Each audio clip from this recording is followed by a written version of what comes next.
नमस्कार, मैं हूं अंकुर और आप देख रहे हैं सत्य हिंदी का न्यूज बुलेटिन। एक नजर अब तक की सुर्खियों पर। विपक्षी दलों के गठबंधन इंडिया ब्लॉक ने गुरुवार को digital personal data protection act यानी डीपीडीपी की धारा 44(3) को निरस्त करने की मांग की। विपक्ष का कहना है कि सूचना के अधिकार अधिनियम यानी कि आरटीआई को नष्ट करती है।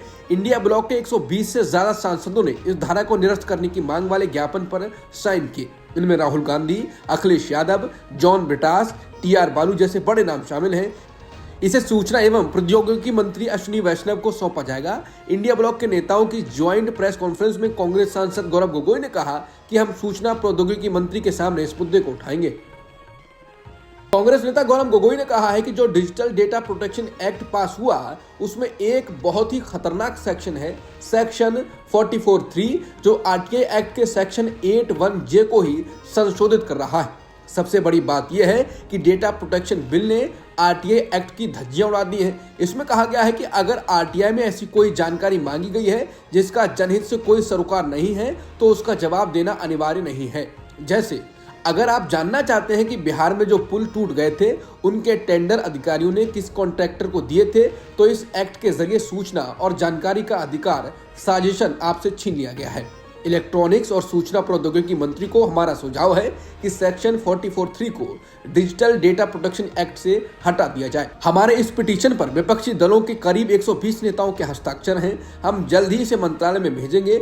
आशा है कि सरकार इस बिल के बारे में गंभीरता से विचार करेगी और हमारे सुझावों पर ध्यान देगी, क्योंकि हमारे इन सुझावों से मूल डेटा प्रोटेक्शन बिल पर कोई खास असर नहीं पड़ेगा। डिजिटल डेटा प्रोटेक्शन एक्ट से सेक्शन 44(3) हटाकर हम आरटीआई एक्ट की आत्मा को बचा पाएंगे। शिवसेना यूबीटी के सांसद प्रियंका चतुर्वेदी ने कहा है कि आज डिजिटल प्लेटफॉर्म बहुत महत्वपूर्ण है, लेकिन जिस तरह से सरकार घेराव की तैयारी कर रही है उससे खोजी पत्रकारिता को बहुत नुकसान होगा। ये बात मुझे कहने में कोई हिचक नहीं है कि देश का ब्रॉडकास्ट मीडिया कोलैप्स कर गया है, वो अब स्पाइनलेस हो गया है। सरकार अब आरटीआई एक्ट को पूरी तरह से तबाह करने में जुटी हुई है। सरकार कई ऐसे प्रावधान लाई है जिसके तहत अब जनता को जानकारी मिल ही नहीं पाएगी। ये बहुत ही दुर्भाग्यपूर्ण है। 2019 और 2021 में जब ये बिल लाने की कोशिश की गई थी तब उनमें ये प्रावधान नहीं थे, लेकिन जब 2023 में मनमाने तरीके से बिल लाया गया तब ये प्रावधान जोड़ दिए गए। ये सरकार इस बिल के जरिए प्रेस फ्रीडम और खोजी पत्रकारिता पर भी नकेल कसेगी। यही नहीं, इसमें जुर्माने का प्रावधान भी है जो करोड़ों रुपए तक है। साथ ही इस बिल की सबसे खराब बात यह है कि इसके तहत देश भर में जो डेटा प्रोटेक्शन बोर्ड बनेंगे उनके सारे निर्णय केंद्र सरकार के अधीन होंगे। इस बिल में केंद्र सरकार के पास यह भी ताकत होगी जिसमें वो निर्णय लेंगे कि सूचना कौन साझा कर सकता है। प्रियंका ने कहा है कि ऐसे में सभी से यही निवेदन है कि इस बिल के खिलाफ आवाज बुलंद करें ताकि हमारी जो मांग है वो पूरी हो और जनता, खोजी पत्रकारों और पत्रकारिता के अधिकार सुरक्षित रहे। इलाहाबाद हाई कोर्ट ने फिर से एक विवादास्पद फैसला दिया है। इस फैसले में कोर्ट ने रेप के एक आरोपी को यह कहते हुए जमानत दे दी कि पीड़िता ने खुद मुसीबत को न्योता दिया। कोर्ट ने पीड़िता के बार में शराब पीने, देर रात आरोपी के साथ जाने और घटना की परिस्थितियों को उसके व्यक्तिगत निर्णय का हिस्सा माना, लेकिन ये न्याय से ज्यादा नैतिकता का मूल्यांकन साबित हो रहा है। मेडिकल रिपोर्ट में यौन संबंध के संकेत मिले, लेकिन कोर्ट ने इसे स्पष्ट रूप से रेप मानने से इनकार कर दिया, जबकि आईपीसी का एक सेक्शन 375 साफ तौर पर किसी भी महिला के साथ नशे में बनाए गए यौन संबंध को रेप मानता है। योग गुरु बाबा रामदेव ने इस बार अपना सामान बेचने के लिए हिंदू मुस्लिम वाली राजनीति शुरू कर दी। इस चक्कर में एक नया शब्द भी गढ़ दिया है, शरबत जिहाद। मामला रामदेव के वायरल वीडियो से जुड़ा हुआ है। बिजनेसमैन रामदेव की एफएमसीजी कंपनी पतंजलि ने एक नया शरबत ब्रांड लॉन्च किया है। इस शरबत को लॉन्च करते हुए रामदेव ने जो टिप्पणी की है उसे सुनकर आप चौंक जाएंगे। उन्होंने कहा कि आप दूसरी कंपनी का शरबत पिएंगे तो मस्जिद और मदरसे बनेंगे, और अगर आप पतंजलि का गुलाब शरबत पिएंगे तो गुरुकुल बनेंगे।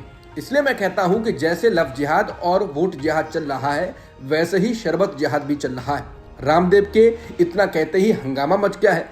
योग गुरु बाबा रामदेव पर आरोप लग रहा है ये उनका घटिया मार्केटिंग स्टंट है। कुछ लोग ये भी आरोप लगा रहे हैं कि रामदेव ने जानबूझकर हिंदू मुस्लिम किया है ताकि शरबत ब्रांड उन लोगों के बीच तुरंत लोकप्रिय हो जाए जिन्हें इस्लाम से चिढ़ है। यूपी के डिप्टी सीएम केशव प्रसाद मौर्य ने ममता बनर्जी को लेकर जिस भाषा का इस्तेमाल किया है उस पर लोग टिप्पणियां कर रहे हैं। उन्होंने ट्वीट कर कहा है कि मुसलमानों की खाला जान मिटा रही है पश्चिम बंगाल की शान। उनके इस ट्वीट पर वरिष्ठ पत्रकार शीतल पी सिंह ने कहा है कि ये उत्तर प्रदेश के उप मुख्यमंत्री हैं और ये इनका भाषाई संस्कार है। केशव प्रसाद ने एक और ट्वीट किया है जिसमें उन्होंने कहा है कि पश्चिम बंगाल में भारत के संविधान का राज है, वक्फ का नहीं। ये राज्य किसी खालाजान की निजी जागीर नहीं है कि वहां वक्फ कानून लागू नहीं होगा। वक्फ संशोधन कानून पर बहुजन समाज पार्टी के प्रमुख मायावती ने केंद्र सरकार से इस पर पुनर्विचार की मांग की। मायावती ने कहा कि राज्य वक्फ बोर्ड में गैर मुस्लिम को शामिल करने का प्रावधान प्रथम दृष्टया अनुचित प्रतीत होता है, जिसका मुस्लिम समाज में भारी विरोध भी है। उन्होंने कहा कि केंद्र सरकार अगर वक्फ कानून को फिलहाल स्थगित करते हुए उस पर पुनर्विचार करती है तो ये बेहतर होगा। बीएसपी प्रमुख ने कहा कि बीएसपी की ये मांग है कि इन सभी मामलों में सरकार जरूर ध्यान दे। आपको बता दें कि भारत सरकार ने मंगलवार को बताया कि वक्फ संशोधन अधिनियम 2025 मंगलवार यानी 8 अप्रैल से लागू हो गया है। मुंबई हमलों के आतंकी तहब्बुर राना को दिल्ली ले आया गया है। अमेरिका से उसे लेकर आ रहे विशेष विमान ने दिल्ली के पालम एयरपोर्ट पर लैंडिंग की। कई सालों के संघर्ष के बाद तहब्बुर राना को भारत लाया गया है। उसका अमेरिका से सफल प्रत्यर्पण हुआ है। मोदी सरकार इसे अपनी बड़ी कूटनीतिक जीत मान रही है। वहीं कांग्रेस का कहना है कि यूपीए सरकार के दौरान ही सभी जरूरी दस्तावेज दे दिए गए थे। मुंबई पर हुए 26/11 हमलों के अभियुक्त तहब्बुर राना को अमेरिका से भारत लाए जाने पर पूर्व केंद्रीय गृह मंत्री और कांग्रेस नेता पी चिदम्बरम की ओर से एक बयान जारी किया गया है।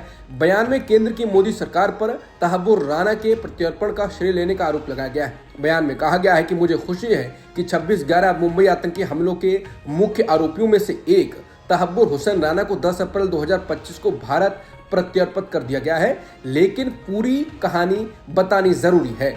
जबकि मोदी सरकार इस घटनाक्रम का श्रेय लेने के लिए होड़ में लगी है। सच्चाई उनके दावों से कोसों दूर है।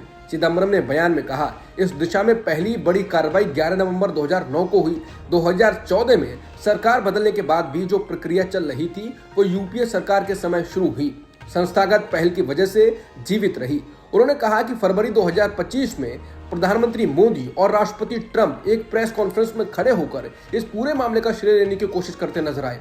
कांग्रेस नेता ने सरकार पर निशाना साधते हुए कहा कि मोदी सरकार ने इस प्रक्रिया की ना तो शुरुआत की, ना ही कोई नई सफलता हासिल की।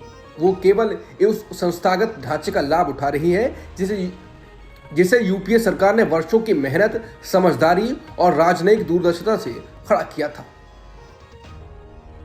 केंद्र सरकार ने 26/11 मुंबई आतंकी हमलों के साजिशकर्ता तहब्बुर राना के खिलाफ एडवोकेट नरेंद्र मान को राष्ट्रीय जांच एजेंसी यानी एनआईए का स्पेशल पब्लिक प्रोसिक्यूटर नियुक्त किया है।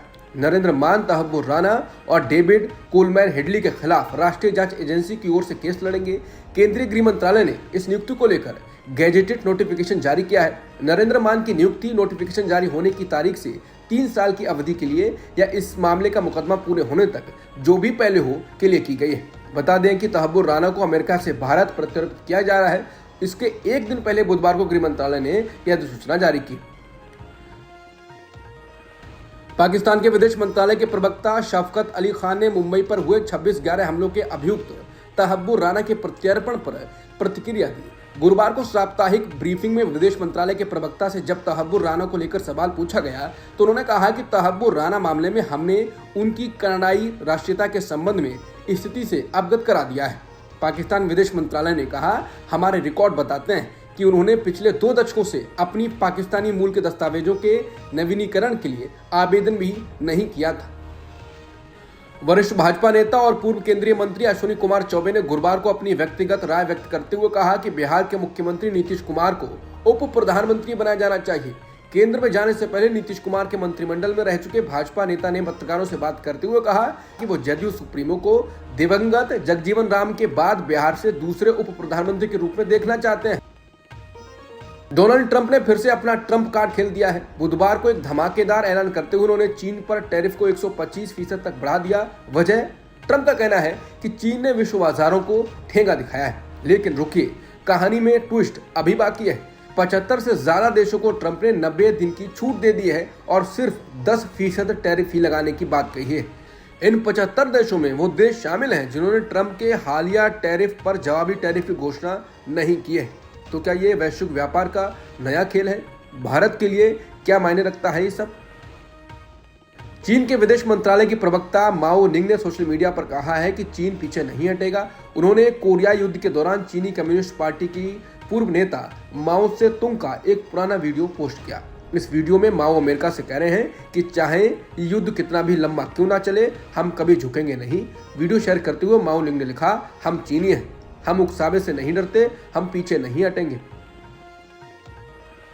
अमेरिका और चीन के बीच टैरिफ वॉर जारी है। इस दौरान ऑस्ट्रेलिया ने चीन के उस प्रस्ताव को ठुकरा दिया है जिसमें चीन ने अमेरिकी राष्ट्रपति ट्रंप की टैरिफ नीति के खिलाफ संघर्ष में साझेदारी की पेशकश की थी। आपको बता दें कि ऑस्ट्रेलिया में चीन के राजदूत शियाओ कियान ने गुरुवार को एक लेख में ऑस्ट्रेलिया से सहयोग की अपील करते हुए कहा था कि मिलकर विरोध करना ही अमेरिका के वर्चस्ववादी और धमकाने वाले व्यवहार को रोकने का ये एकमात्र तरीका है। हालांकि ऑस्ट्रेलिया के प्रधानमंत्री एंथनी अल्बनीज ने कहा है कि ऑस्ट्रेलियाई लोग अपने लिए बोलेंगे, जबकि रक्षा मंत्री ने कहा कि उनका देश चीन का हाथ नहीं पकड़ेगा।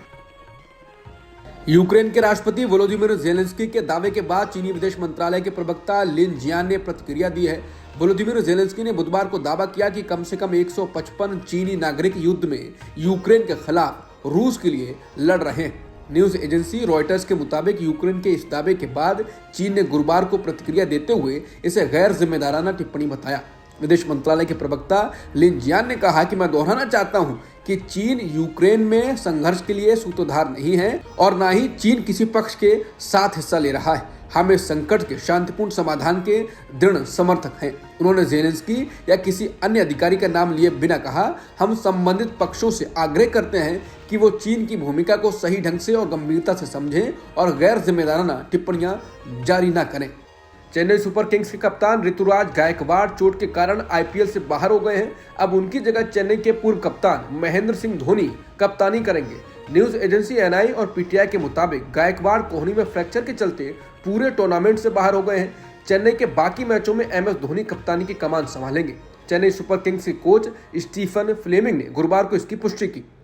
अब तक की खबरों में इतना ही। बाकी खबरों के लिए बने रहिए सत्यहिंदी.com के साथ।